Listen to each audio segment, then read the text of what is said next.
तिरी, हे तिरी, काय आहे? अरे कॉम्प्युटरला काहीतरी झालंय वाटतं. नेहमीसारखा तो सुरू दिसत नाहीये. मला असं वाटतंय की आपण त्याचा कॉम्प्युटर वापरतो हे सीडला समजलंय आणि म्हणूनच त्यानं तो लॉक केला असेल. मेरी कम्प्युटरला बूट कर ना. ओहो, आता तो काय करायला गेलाय हे माहितीये मला.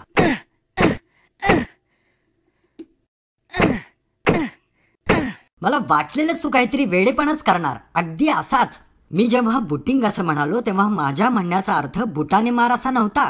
तू करतोय त्याला लाथ मारणे म्हणतात. हे बघ मेरी, कम्प्युटर स्टार्ट किंवा रिस्टार्ट करणं यालाच बूटिंग म्हणतात. बूटिंगचे 2 प्रकार आहेत, कोल्ड बूट आणि वॉर्म बूट. बंद केलेला कॉम्प्युटर सुरू करण्याला कोल्ड बूट म्हणतात. आता पहिल्यांदा आपण कोल्ड बूट कसं करायचं ते पाहूया.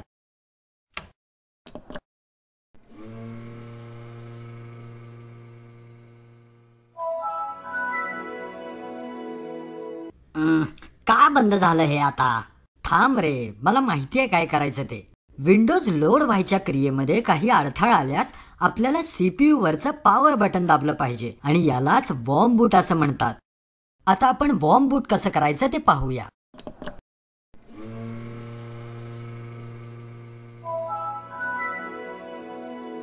मिरी, आता मला वाटतंय की बूटिंगचा खरा अर्थ तुला समजला असेल, हो ना?